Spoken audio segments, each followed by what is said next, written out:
নমস্কার, meiosis educational প্ল্যাটফর্মে আবার একবার স্বাগত। আজকে আবার একটা ভিডিও নিয়ে এসেছি। যারা রেলের অ্যাসপিরেন্টস আছো, যারা ভবিষ্যতে রেলের অ্যাপ্লিকেন্ট করবে, তোমাদের জন্য এই ক্লাসটা খুব গুরুত্বপূর্ণ। বিশেষ করে এই ভিডিওটা খুব গুরুত্বপূর্ণ। পুরো ভিডিওটা দেখো, আশা করছি তোমাদের অনেক কিছু জানতে পারবে।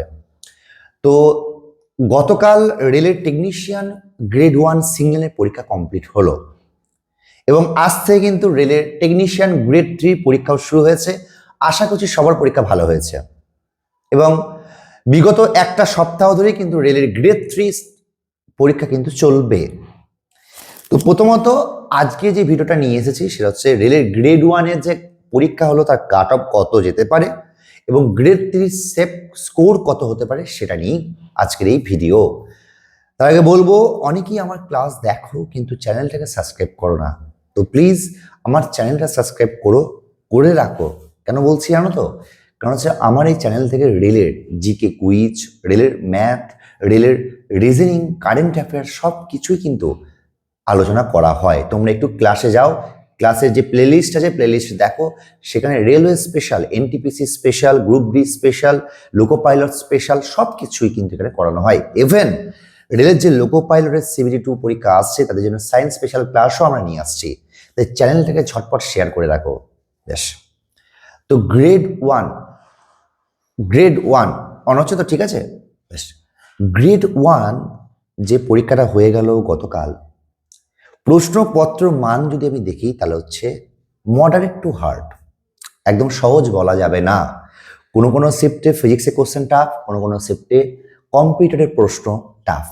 যেমন কালকে থার্ড শিফটে আমি গেছিলাম পরীক্ষাটা দিতে, সেখানে কিন্তু কম্পিউটারের প্রশ্ন, কম্পিউটার যে সেকশনটা আছে তার প্রশ্নগুলো একটু ঘোরানো। ইঞ্জিনিয়ারিং ব্যাকগ্রাউন্ড এবং কম্পিউটার সম্বন্ধে নলেজ না থাকলে তারা কিন্তু ওটা অ্যাপ্লাই করতে পারবে না। তো মোটামুটিভাবে যদি প্রশ্নপত্রের মান আমি দেখি তাহলে হচ্ছে moderate to hard, physics and computer, math আর জিআই তো সোজাই এসেছিল, কোনো অসুবিধা নেই।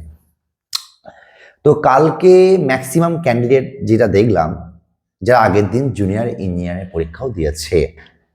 তো আমি এটুকু বলতে পারি, সায়েন্সের যে প্রশ্নগুলো এসেছে, যেটা মোটামুটি ইঞ্জিনিয়ারিং ব্যাকগ্রাউন্ড আছে, যারা এটা নিয়ে রিসার্চ করছে তাদের আশা করছি অসুবিধা হবে না। কিন্তু যারা ধরো ডিপ্লোমা ক্যান্ডিডেট আছে, যারা সায়েন্সের সাথে যুক্ত নয়, তাদের একটু সমস্যা হতে পারে। তবুও আমি সবার সাথে আলোচনা করে, সবার সাথে ডিসকাস করে, সবার মতামত নিয়ে যেটা বুঝলাম, কোশ্চেন মোটামুটি মডারেট একটু টাফই হয়েছে। এবার আসি অ্যাটেন্ডেন্সের কথা। অ্যাটেন্ডেন্স কিন্তু বেশি ছিল না, 60% অ্যাটেন্ডেন্স। সবাই কিন্তু কালকে পরীক্ষা দিতে যায়নি। তাই আমার মতে টেকনিশিয়ান গ্রেড 1 যেহেতু 1 স্লটের পরীক্ষা, 70 যাদের স্কোর আসছে, আবার বলছি 70 স্কোর যাদের আসছে, তোমরা সবাই কিন্তু নেক্সট রাউন্ডে যেটা প্রিপারেশন নাও।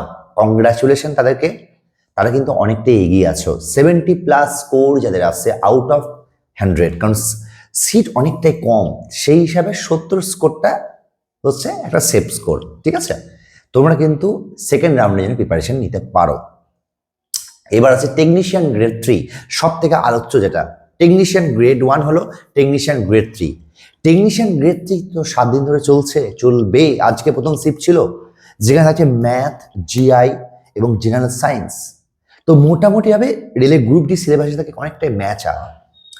তো আমি বলতে পারি টেকনিশিয়ান গ্রেড 3 যদি সেফ স্কোর বলতে চাও, 60 to 65 র স্কোর, 60 to 65 র স্কোর যদি তোমার থাকে, তাহলে অ্যাটেম্প কত হওয়া উচিত? 75+ মিনিমাম অ্যাটেম্প হওয়া উচিত সেফ স্কোরের জন্য। 75+ যদি অ্যাটেম্প থাকে তাহলে কিন্তু তুমি নেক্সট রাউন্ডের জন্য কোয়ালিফাই করবে। আমি বলছি যেহেতু 1 শটের পরীক্ষা, তাই ভালো করে প্রিপারেশন নাও। এখনো যে কটা দিন আছে যাদের পরীক্ষা হয়নি, চেষ্টা করবে 75+ অ্যাটেম্প করার জন্য। তবে রেলের তোমরা নিশ্চয়ই যেন নর্মালাইজেশন হয়, তো ডিপেন্ড করছে প্রশ্নের প্যাটার্ন কেমন আসে, প্রশ্নের কোয়ালিটি কেমন আসে। তাই তবুও বলবো, যেহেতু 1 শটের পরীক্ষা, 75+ কিন্তু অ্যাটেন্ড করতেই হবে, নাহলে কিন্তু রেস থেকে তুমি বাইরে হয়ে যাবে। তাই যারা পরীক্ষা দিলে বা যারা পরীক্ষা দেবে, তোমাদের কার কত অ্যাটেম্প সেটা কমেন্ট করে জানাও, আর কার কোন সিট সেটাও কমেন্ট করে জানাও। তো আশা করছি মোটামুটি বলতে পেরেছি। তো সবাই কমেন্ট করে জানাও গ্রেড 1 সিগন্যালে কার কত অ্যাটেম্প্ট হয়েছে, আর গ্রেড 3 সিগন্যালেও কার কত অ্যাটেম্প্ট সেটাও কিন্তু বলতে ভুলো না। Thank you so much. চ্যানেলটাকে সাবস্ক্রাইব করো, আমি আবার বলছি চ্যানেলটাকে সাবস্ক্রাইব করে আমাদের ক্লাসগুলোতে যাও, দেখো ক্লাসে রেল স্পেশাল অনেক ক্লাস দেওয়া আছে। আবার দেখা হচ্ছে নেক্সট ভিডিওতে। Thank you so much.